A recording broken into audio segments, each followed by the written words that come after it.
राहुल गांधी पिछले हफ्ते 17 अगस्त को लद्दाख के दौरे पर गए थे। अगस्त 2019 में जम्मू कश्मीर का विशेष राज्य का दर्जा खत्म करने और उसे 2 हिस्सों में बांटने, जम्मू कश्मीर तथा लद्दाख को केंद्र शासित प्रदेश बनाए जाने के बाद इस क्षेत्र में राहुल गांधी का ये पहला दौरा था। कांग्रेस नेता राहुल लेह क्षेत्र के 6 दिवसीय दौरे को खत्म करने के बाद लद्दाख में मुस्लिम बहुल कारगिल का दौरा किया, जहां पर वो युवाओं से भी मिले और लद्दाख में जनसभा को संबोधित किया, जहां बीजेपी पर जमकर बरसे। राहुल गांधी ने लद्दाख और कारगिल से लोकसभा 2024 के लिए बीजेपी के खिलाफ सियासी बिसात बिछा दी है। देखिए रिपोर्ट। 5 अगस्त 2019 को मोदी सरकार ने संविधान के अनुच्छेद 370 को निष्प्रभावी किया था। उसके बाद लद्दाख को केंद्र शासित प्रदेश बना दिया गया था। कारगिल इसी का हिस्सा है। कारगिल 1999 में भारत पाकिस्तान के बीच हुई जंग का मैदान बना था। इस जंग में पाकिस्तान को पीछे हटना पड़ा था, लेकिन ये सियासत का केंद्र बन गया। कांग्रेस सांसद और पूर्व अध्यक्ष राहुल गांधी इन दिनों लद्दाख दौरे पर हैं। इस दौरान उन्होंने शुक्रवार को कारगिल का दौरा भी किया। कारगिल साल 1999 में भारत पाकिस्तान के युद्ध का मैदान भी बना था। राहुल गांधी बाइक से इस जगह पर पहुंचे और कांग्रेस के युवा कार्यकर्ताओं ने उनका गर्मजोशी के साथ स्वागत किया। इस दौरान उन्होंने युवाओं की एक सभा को संबोधित भी किया, लेकिन इसके पीछे कई सियासी मायने हैं जिन्हें समझना जरूरी है। 2024 लोकसभा चुनाव के लिए राहुल गांधी का फोकस मुस्लिम वोट बैंक पर है। राहुल गांधी बॉर्डर का मुद्दा उठाकर युवाओं का वोट बैंक तैयार करने में जुटे हैं, तो वहीं मुस्लिम बहुल इलाकों में रैलियों कर मुस्लिम वोट बैंक को अपने पाले में लाने की सियासी बिसात भी बिछा रहे हैं। कांग्रेस नेता राहुल गांधी ने लद्दाख दौरे के अंतिम दिन कारगिल में रैली की। रैली के दौरान उन्होंने केंद्र सरकार पर निशाना साधा। राहुल ने रोजगार से लेकर महंगाई तक और चीन के साथ सीमा मुद्दे को लेकर सरकार पर हमला बोला। राहुल गांधी ने कहा कि मैं लद्दाख के कोने कोने में गया हूं, गरीब माताओं, बहनों और युवाओं से बात की, आपके दिल की बात समझने की कोशिश की। दूसरे नेता अपने मन की बात करते हैं, मैंने सोचा मैं आपके मन की बात सुनूं। दूसरे नेता हैं, वो अपनी मन की बात करते हैं, मैंने सोचा मैं आपकी मन की बात सुनूं।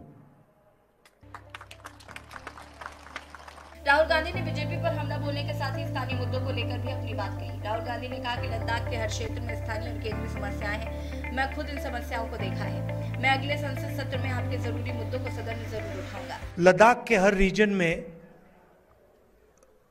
आपके लोकल इश्यूज हैं और लद्दाख के भी सेंट्रल इश्यूज हैं, और मैं आपको कहना चाहता हूं कि अगला जो पार्लियामेंट सेशन होगा उसमें मैं आपके जो मेन मुद्दे हैं उनको पार्लियामेंट में आपके लिए उठाऊं।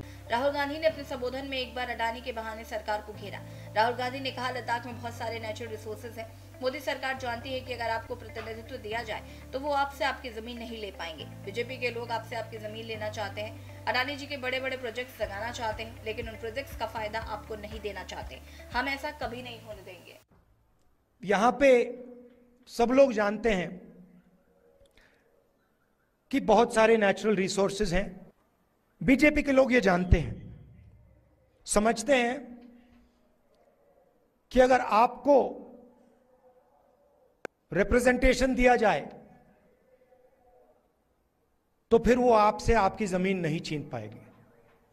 मामला जमीन का है, और बीजेपी के लोग जो आपकी जमीन है आपसे लेना चाहते हैं। अदानी जी के बड़े बड़े प्रोजेक्ट्स यहां लगाना चाहते हैं और उन प्रोजेक्ट्स का फायदा आपको नहीं दिलवाना चाहते हैं। हम ये कभी होने नहीं देंगे। राहुल गांधी इन दिनों युवाओं से लगातार जुड़ रहे हैं। इससे पहले कारगिल में राहुल गांधी ने युवाओं से संवाद किया। इस दौरान एक युवा ने वहां के सांसद पर आरोप लगाते हुए कारगिल की आवाज को संसद में उठाने की बात कही। जानते हैं सर कि आप पावर में नहीं है अभी कांग्रेस, लेकिन आपका जो अच्छा रोल रहा है कि आप एक अपोजिशन का पार्टी का आप मेन अपोजिशन पार्टी हो। आपको बखूबी मालूम होगा सर कि हमारा जो एमपी है वो तो पार्लियामेंट में कुछ बोल तो नहीं रहा sir. On the behalf of us we don't know survive no speaking. हमारे जितने भी इश्यूज है उस पे हमारा एमपी साहब पार्लियामेंट में जाएंगे मम। तो खुशी से मैं जो आपकी यहाँ की लोकल इश्यूज हैं, अनएम्प्लॉयमेंट की इशू है, खुशी से मैं पार्लियामेंट में उसको रेज कर सकता हूँ। मैं रेज कर सकता हूँ, हमारे दूसरे एमपीज भी रेज कर सकते हैं। तो पूरे देश का अटेंशन आपकी ओर आएगा और उनको भी पता लगेगा कि हिंदुस्तान में लद्दाख नाम की एक जगह है। राहुल गांधी लद्दाख में रहे, लेकिन इस दौरान मणिपुर का मुद्दा भी राहुल गांधी ने जमकर उठाया। राहुल गांधी ने मोदी सरकार पर मणिपुर में भारत के विचार की हत्या करने का आरोप लगाया और मणिपुर में फैली हिंसा का भी जिक्र किया। जैसे जैसे 2024 का लोकसभा चुनाव नजदीक आ रहा है, कांग्रेस के राहुल गांधी के स्वर भी मुखर हो रहे हैं। जल्द ही राहुल गांधी की भारत जोड़ो यात्रा का दूसरा चरण शुरू होने वाला है। ऐसे में मुद्दों की बिसात बिछाकर मुस्लिम और युवाओं को साधने की पूरी रणनीति बना चुके हैं। देश की सुरक्षा का मुद्दा उठाकर राहुल गांधी 2023 में ही 2024 के लिए माहौल बना रहे हैं। लेकिन ये मुद्दा राहुल और कांग्रेस के लिए कितना मुफीद साबित होगा, ये 2024 के नतीजों से ही पता चलेगा। स्पेशल डेस्क के न्यूज़ इंडिया।